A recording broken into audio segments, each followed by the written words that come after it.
What's up, everyone? Welcome back to another review, and this time we're taking a look at Final Destination 2. Let's waste no time. Let's get right into it.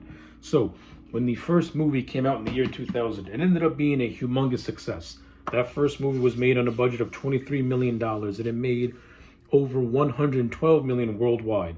So, naturally, seeing these numbers, the head of New Line at the time, Toby Emmerich, wanted a sequel out. He contacted Jeffrey Riddick, who also wanted to do some expansion of the franchise as well. So he got tapped to write the script for the sequel, and it would be 3 years later in the year 2003, where we would get this movie, Final Destination number 2. So my overall thoughts on the sequel is this: it's okay. Yeah, I don't hate Final D number 2. I think it's okay. I like it on the same level as the first movie. I don't think it's better. I don't think it's worse. I think it's just right there, just on an even playing field. Maybe slightly below it because it does do things that I did not like. I did not like how the sequel handled the return of certain characters from the first movie, and how they handled very important characters off screen. I thought that was stupid, and I thought that was really dumb. I give the movie credit for trying to have the second movie connect to the to the first movie in some way, though I think it got a little bit convoluted when it tries to explain that. But overall, it's what you expect from a Final Destination movie. It's just a bloody, over-the-top, cheesy, supernatural movie, and yeah, you can't really ask for much when it's in the Final Destination franchise. So we follow a new group of characters that is led by this girl named Kimberly, as her and her friends are on the freeway. Now, while on said freeway, Kimberly has a premonition of a just humongous car accident in which a number of people are just destroyed after a log truck has one of its cargo get loose and cause a massive wreck. Before I continue, I actually do agree with the consensus. I think this is actually one of the best highway destructions in any movie. It is bloody. It's brutal. It's bloody. It's got a tinge of dark humor to it because of how over the top it is, but it is very memorable. To tell you the truth, it's one of the very few memorable set pieces in the sequel. But yeah, after the premonition happens, she freaks out, just like Alex did in the first movie. No one believes her. She gets pulled over by a cop who is one of our lead characters. Yeah, and then in mid-conversation, the wreck happens, and she's scared shitless.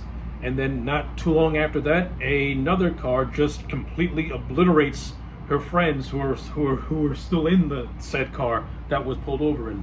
So yeah, this is basically how the second movie starts. It starts off with a bang, and again, solid start. But just like in that first movie, our new batch gets picked off in numerous different ways. One character whose name is Evan, he's some douchebag who won the lottery. I don't know the actor's name, but he's been in a bunch of stuff. His whole thing is that he won the lottery and he's going to his apartment, and this idiot decides to heat up some leftover Chinese food, not realizing that a magnet fell into the carton that has his noodles that he throws into a microwave, which the entire apartment then gets set ablaze. His hand gets stuck in a sink drain. He's having a hard time trying to reach out. He eventually does. He tries to escape the fireplace, which he does, but since before anything, this idiot decided to throw his spaghetti outside the window, and instead of a trash can, he ends up dying when he slips and falls in a fire escape, smashes his face in. Pretty much goes through his eye. I'll say this: the character of Evan, this idiot's death was entirely preventable. He just made stupid decisions. Yeah, this first death was made entirely because the character of Evan is a retard. Like, he literally caused his own death because he's an idiot. Yeah, so after the genius that is Evan pretty much causes his own demise by just not paying attention, we are then transferred to a mom and her son who also survived this wreck.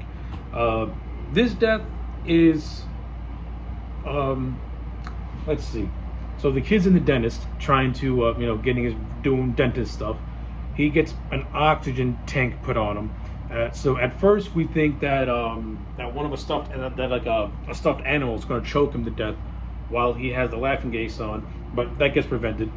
But he ends up dying after a construction accident gone wrong. So so as Claire is talking to the cop, she has a premonition of a bunch of pigeons surrounding and attacking somebody, and it's revealed that this was actually the kid Tim scaring a bunch of pigeons off. This causes one of the construction workers to lose control of the machine, and this glass window just smashes him into nothing, turning him into soup, much to the shock and horror of his mom. This death was okay, not bad. It was okay. But it's actually not too long after this death where Kimberly gets the idea to want to enlist the help of Claire, and this is where we get our exposition dump, where Claire fills us in as what happened in between the first and second movies. So it was established after the cop character was doing his investigation that Alex was killed off screen. Strike number one: you killed off the main character of that first movie off screen, and you did it where he dies when a brick falls on him. The character of Alex, who went through a bunch of shit in that first movie, dies from a brick falling on him. It's fucking stupid. And this led to Claire to just go to live completely in fear, to the point where she checks herself into a psychiatric ward and is in a white padded room, obviously, so that way she could be safe. So after Claire and Kimberly have their little scene together, where Claire more or less brushes Kimberly off and just tells her to save yourself, kill them all type of situation, another unfortunate soul meets his maker. Actually, I apologize. The stuff that Claire with the scene with Claire and Kim actually is in between Evan and Tim's death. I got the chronological order mixed up a little bit, but nonetheless, once all this happens, Claire takes Kimberly and the cop, whose name escapes me because he was a very forgettable character, to the only man that can give them any sort of hint as to how to maybe not beat death, but at least try to cheat death. And this is where we get Tony Todd's return as Bloodworth. And as usual, Tony Todd is one of those few actors that can take so little screen time and get the most out of it. This is the best directed scene in the whole movie to me. I think this scene is just like Tony Todd's induction in the first movie. It has a nice gothic horror type of feel to it. And Tony Todd's exhibition scene is basically this: only with new life can you beat death. That is the whole premise of this second movie. So during the pile up highway scene, there was this pregnant woman named Isabel who was expecting a child. So our group of characters are pretty much now have to try and do whatever they can to find Isabel and to make sure she delivers this baby safely, due to what Bloodworth told them, that only with new life can you defeat death. So this is where the Scooby gang convenes at the cop's house. We get my boy Rory, who is a druggie, but he's also one of the funniest characters in the whole movie. And we have another character by the name of Eugene, who is basically Carter from that first movie. Though I think Eugene is a little bit more though to me Eugene is more likable, and I do like his smart assy pessimistic attitude. But I also like how when you get towards the middle, that changes. So basically, as they're convening at the cop's house, it's just a way just to make sure they're all safe and in one place together, so that way they can keep an eye on each other. Though Nora, still distraught over the death of her son, gets out, and Eugene, the pessimist, decides to join her. This is where they get trapped. This is where more or less they get trapped in an elevator with some creepy dude with a bunch of hooks. And after my boy Rory sees the sign for this, our characters race to try and save Nora, but are unsuccessful as the elevator decapitates her. And then the next scene. So the next scene is how this movie attempts to tie itself to that first movie. So basically, the characters that we're following in Final Destination 2 had their lives spared, unseen during that first movie.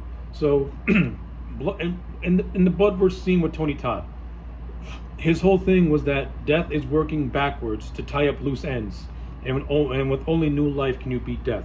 So the new characters that we're following were loose ends, unseen in that first movie. So the character of Eugene, right? After the character of Val Lewton died in that first movie, Eugene replaced her, or maybe the other way around, I'm not so sure about that. The character of Rory, he was in France when Carter was killed by the sign. The cop was the one who scraped up Billy's body when he got hit by a train. He was supposed to die in a shootout that his partner ended up dying in. So his life got spared by 10 seconds, according to him. And the character of Kimberly, her mom got mugged and was killed, and she blames herself because she has the whole thing that it should have been me instead of her. So this is basically death going back to that first movie and tying up the loose ends that flight 180 caused. It's a little convoluted. I can give the movie credit for trying to make these characters matter.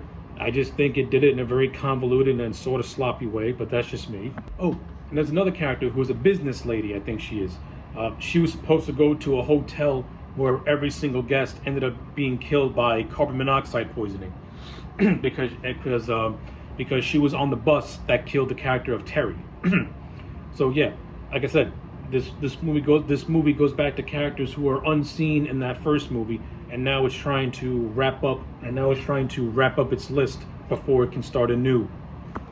So as these characters are in this van trying to make their way to Isabel, it gets into an accident in which the business lady gets trapped in the car. Some farmer dude tries to help her, but to no avail. He almost gets hit until Rory saves his life. just for the lady to get trapped, she gets killed by the jaw when one of the firefighters using the jaws of death accidentally sets off an airbag that impales her. And I think an explosion happens where a barbed wire fence completely cuts Rory to absolute pieces. I actually like these two deaths. I think these two deaths are also the second most memorable thing about this movie, aside from the car wreck scene, at least to me. But during all of this, the character of Isabel is in protective custody, only for her water to break, and a scared deputy has to rush her ass to the hospital. And this is where our remaining characters go to said hospital. Eugene, he's in the hospital also because during the whole thing at the farm commotion, he gets hurt very, very badly. So he's in critical condition. He ends up going to the hospital. Kim keeps having premonitions of a white van crashing into water, someone getting bloody hands, and this doctor by the name of Kalargian who is killing somebody or doing something to somebody. So as they're rushing to the hospital, the characters find this Kalargian character. They incapacitate her, but Isabella's baby is delivered freely. So this is actually a fake out. So we're led to believe that only with new life can you beat death, only for Eugene and Claire to die off. So here's the deal. This is my biggest gripe with this movie. I'm okay if you kill off characters returning from that first movie, only if it's done in a satisfying way. I don't think that Claire has a very satisfying death in this movie. She basically walks into the room that Eugene's in, and since the gas got exposed, she gets blown to hell along with Eugene. She dies very unceremoniously to me. This movie was already DOA when you killed Alex off screen and didn't give his character any proper respect. I think this movie would have worked so much better if it was Alex and Claire working together with our new characters, and death, comes back to finish them off, and we get to see them die in glorious ways, or at least die trying to fight, instead of being killed off just so unceremoniously. And to me, Claire got killed off, who was a major character throughout this entire movie. She got killed off very unceremoniously. It was like, really? That's how you kill her off? An explosion? That sucks. But this leads to Kimberly coming to the realization that if she kills herself, that would invalidate death's list, and thus causing a loophole, because Kim comes to the realization that Isabella was never supposed to die on Route 23 to begin with. So Kim's idea is she clinically kills herself and then gets resuscitated, so that way it will cause a loophole and invalidate the whole list, which is what happens. So yeah, Claire does you get that whole thing, her crashing into the water, her and Dr. Claire Vorkian saving her. Everything's all bright and chippery. They go back, Claire and the cop go back to the farm family. They have a nice little BBQ, only for the son to reveal that he almost got hit by a van and was saved, thus exploding, and a nice, beautiful barbecued arm is now your lunch on this day. And then the movie ends. But yeah, that's basically Final Destination 2. It's okay. Like I said, it's fine. I don't like it more than the first movie because, number one, I don't like how it handled Alex dying off screen. I thought that sucked. I think Claire's death is very unceremonious, and I give the movie credit for trying to tie back to that first movie, but it's done in a very just clunky, overly exhibition-y type of way where, like, oh, okay, that's a little confusing, but okay, we'll go along with it. But that's about it. The deaths in this movie are not as memorable as they are in the first movie, but you do get some good set pieces. Like I said, the opening freeway set piece is really cool, and the business lady and the Rory's deaths at the farmhouse are also cool. And I'm not gonna lie, I got a chuckle. I got an amusing dark chuckle when the farm kid got blown up by the barbecue. But yeah, other than that, I don't really think all these characters are all that memorable. I think they're very forgettable. Hell, I can't remember the cop's name because his character was so boring. And Kim, she was okay, and the rest of the characters who survived, they're fine also, but there's nothing really all that to them. Though, in keeping tradition with that first movie, I do like how a lot of these characters have got names as tribute to horror directors and horror filmmakers, so that was cool. You have a character who's named Corman, another one named Carpenter, so I like how we maintain that spirit. I think the director, David R. Ellis, who did work on that first movie, did a competent job as a director, though he doesn't have the nuances of a James Wong. Then again, I don't really think James Wong did the world's greatest job directing that first movie, but when you watch these two back to back, you can tell that Wong has got more technical skill than Ellis does, and I'm just gonna leave it at that. The cinematography, for some reason, this movie felt like a made-for-TV production. Like, the cinematography just felt so like direct-to-video. It didn't feel theatrical to me, and by that, it kind of gives it a very cheap feeling. But again, I do appreciate the mix of CGI and practical effects. It was done very, very well, especially in the freeway scene. The return of Tony Todd as Bloodworth, always a treat to see him on screen, and I always liked the character Bloodworth. He was always the most memorable part of all these Final Destination movies. Even though I've never seen a lot of them past the second one, I always would seek out the Tony Todd cameos on YouTube when I could, because they're just fun to watch. But yeah, that's basically my thoughts on Final Destination 2. I'm going to give this movie a 5 out of 10.